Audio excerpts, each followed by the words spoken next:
Money isn't real, and that's why you're broke. Okay, I need you to do something for me real quick. Pull out your phone and open your banking app. Look at that number on the screen, your account balance. Now I want you to really think about what you're looking at. Is that money? Like, is that actually money sitting somewhere with your name on it? The answer is going to blow your mind. That number on your screen isn't money. It never was. And understanding what it actually is might be the most important financial lesson you ever learn. Let's start with a simple question. What is money? And I don't want the textbook answer. I want you to really think about it. Most people would say money is the cash in your wallet or the numbers in your bank account. But here's the thing. Cash isn't money. Your bank balance isn't money. They're just representations of money. They're symbols. Because money itself doesn't actually exist as a physical thing. Mind blown yet? Stay with me. Money is just a promise. That's it. That's all it's ever been. It's just someone saying, I promise I'll give you something valuable later. When you have $100 bill, that piece of paper isn't valuable because of the cotton and ink. It's valuable because it represents a promise from the government that it's worth $100. When you have $1,000 showing up in your bank account, there isn't a pile of cash somewhere in a vault with your name on it. What you have is the bank promising you that they'll give you $1,000 whenever you want it. Think about it like this. Imagine you're at lunch with your buddy and you forgot your wallet. So you grab a napkin and write on it, hey man, I owe you $15 for this burger. That napkin isn't $15. It's just you promising to pay $15 later. That's literally what all money is. Just fancier pieces of paper with fancier promises on them. Here's where it gets wild. If money is just promises, who's making these promises? And the answer is banks. Banks create money. Not print it, create it, out of thin air. And this isn't some conspiracy theory. This is literally how the system works, and it's completely legal. Let me show you exactly how this happens, because most people have no idea. Let's say you walk into a bank and you want to borrow $20,000 to buy a car. You fill out the application. The bank checks your credit. They decide you're good for it. They approve the loan. Now here's the moment where most people think the bank goes to a vault, grabs $20,000 that other people put into their accounts, and hands it to you. Wrong. That's not what happens at all. What actually happens is this. The bank employee opens up their computer. They literally just type 20,000 into your account. Boom. Done. They didn't take it from anywhere. They didn't move it from someone else's account. They just created it by typing numbers on a screen. You now have $20,000 that didn't exist 30 seconds ago. But wait, you're thinking, that can't be right. If banks can just create money whenever they want by typing numbers, why doesn't everyone have infinite money? Why am I broke? Great question. Here's the catch. When the bank creates that $20,000 for you, they also create something else. A record that says you owe them $20,000 plus interest. So yes, they created the money out of nowhere, but you have to give it back to them, plus extra. And this is the part that's going to really mess with your head. When you pay back that loan, the money disappears. It vanishes into thin air. It doesn't go back into a vault. It doesn't get handed to someone else. It just stops existing. Poof. Gone. Let me say that again slower, because this is the part that breaks people's brains. When you pay back a loan, that money is destroyed, deleted, erased from reality. Here's why. Remember, money is just a promise. The bank promised to give you $20,000. You promised to pay back $20,000. Once you pay it back, both promises are fulfilled. The deal is done. So the money that represented those promises doesn't need to exist anymore. It gets cancelled out like it never happened. Think of it like this. You write your friend a note that says you owe them $10. A week later, you hand them a $10 bill. They rip up the note and throw it away. The note doesn't exist anymore because the promise was kept. Same exact thing with bank loans, except instead of ripping up paper, they're just deleting numbers from a computer screen. This means that almost all the money in the economy right now, like 95% of it, only exists because someone somewhere borrowed it and hasn't paid it back yet. If everyone in America paid back all their loans tomorrow, almost all the money in the country would just disappear. Vanish. The economy would collapse because there'd be almost no money left. That's how insane this system is. Now let's talk about the government, because this is where it gets even more ridiculous. You've probably heard politicians on TV say things like, we're broke, we can't afford to fix the roads, we can't afford to pay teachers more, we don't have money for healthcare, the government is out of money, we need to tighten our belts just like families do. Every single word of that is a lie, complete total lie. The government cannot run out of money. It's literally impossible. And here's why. The government doesn't use money the way you and I do. You and I have to earn money or borrow it before we can spend it, right? We have to get it from somewhere. The government doesn't. When the government needs money, it doesn't go find it somewhere. It doesn't collect it from people first. It just creates it. Exactly like banks create money when they make loans, the government creates money when it spends. Here's how it actually works, and this is going to sound made up, but I promise it's real. Let's say the government wants to build a new bridge. They need $1 billion to pay construction workers, buy steel and concrete, all that stuff.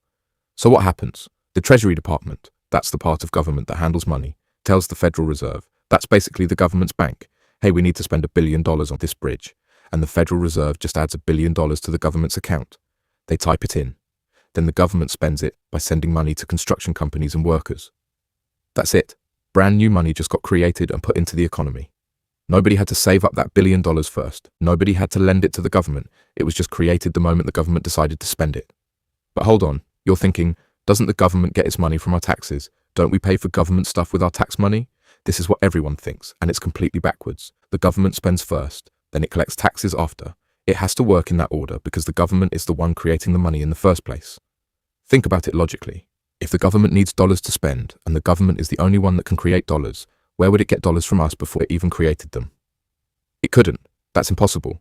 It has to create the money first, spend it out into the world, and then collect some of it back through taxes. So if taxes aren't paying for government spending, then why do we even pay taxes? What's the point? Two big reasons. First, to control prices. Imagine if the government just kept creating money and spending it forever without ever taking any back. There'd be way too much money floating around and not enough stuff to buy. So prices would go crazy. A gallon of milk would cost $100. That's inflation. Taxes pull money back out of the economy to keep everything balanced. It's like a bathtub. The government is the faucet pouring money in. Taxes are the drain pulling money out. You need both or the tub overflows. Second reason we pay taxes, and this one's weird, but important. Taxes create demand for the currency. Think about it. Why do you want dollars? Why do dollars have value? One big reason is you have to pay your taxes in dollars. You can't pay the IRS in Bitcoin or gold or chickens. You need dollars. So that requirement that you must pay taxes in dollars is part of what makes dollars valuable. The government creates the money, forces you to use it by requiring tax payments in it, and that's what gives it value. Let me give you an analogy that makes this super clear. Imagine you're playing Monopoly with your friends. Who creates the Monopoly money? The game, the bank in the middle. Does the Monopoly bank need to collect money from players before it can give you $200 when you pass go? No. That would be insane. It's the source of the money. It just has it. Same thing with the government. The government is the source of dollars. It doesn't need to collect dollars from you before it can spend them. It creates them when it spends. Now here's why this matters for your actual life and why you should be kind of angry right now. When politicians tell you we can't afford something, what they really mean is we don't want to spend money on that. It's not that the money doesn't exist, it's that they're choosing not to create it.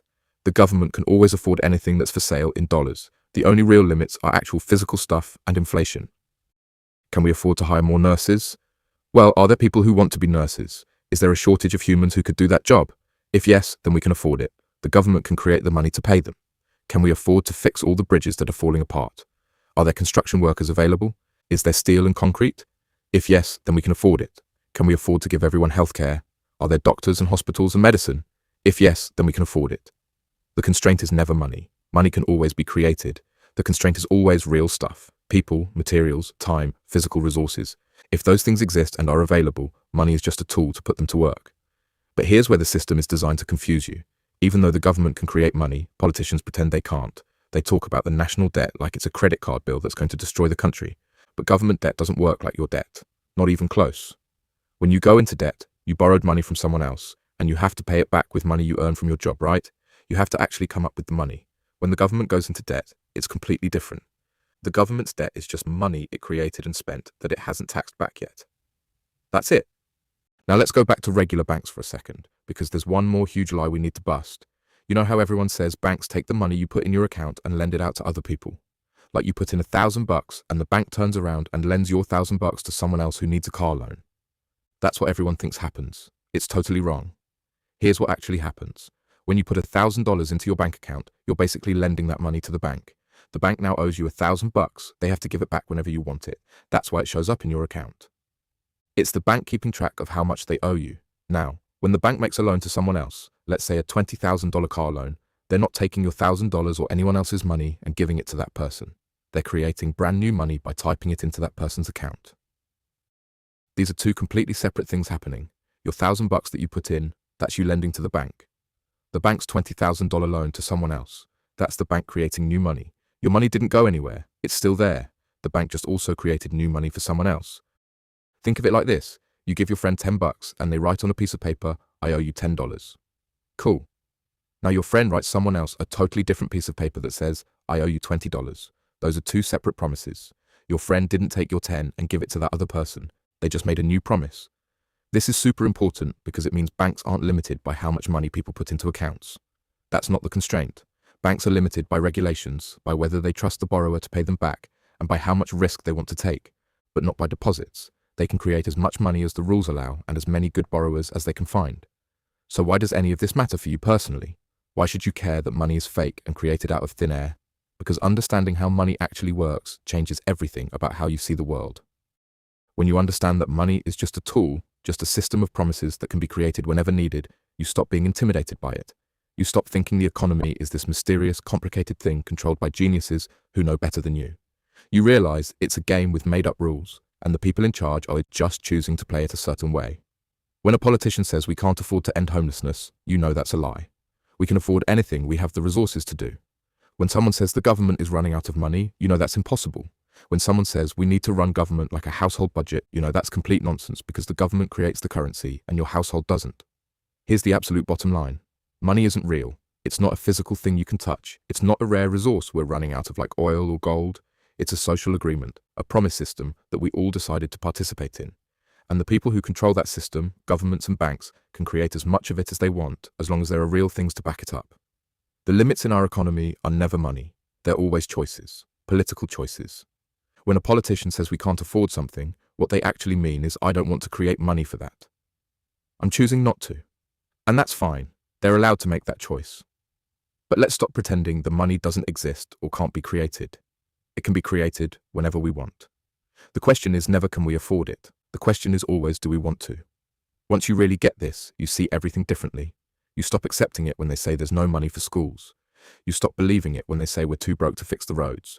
You start asking better questions. You realize that poverty, that kids going hungry, that bridges falling apart, these aren't inevitable facts of life. They're choices, political choices, and they could be made differently tomorrow if the people in charge wanted to. So next time, some politician on TV says there's no money for something you care about, you can see right through it. The money can be created. It's created all the time. The question is just whether they want to create it for that thing or not. If this video just completely exploded your brain and changed how you think about money forever, smash that like button and subscribe because we've got way more financial truth bombs coming. Drop a comment and tell me which part blew your mind the most. I'm Lehan, and I'll see you in the next one.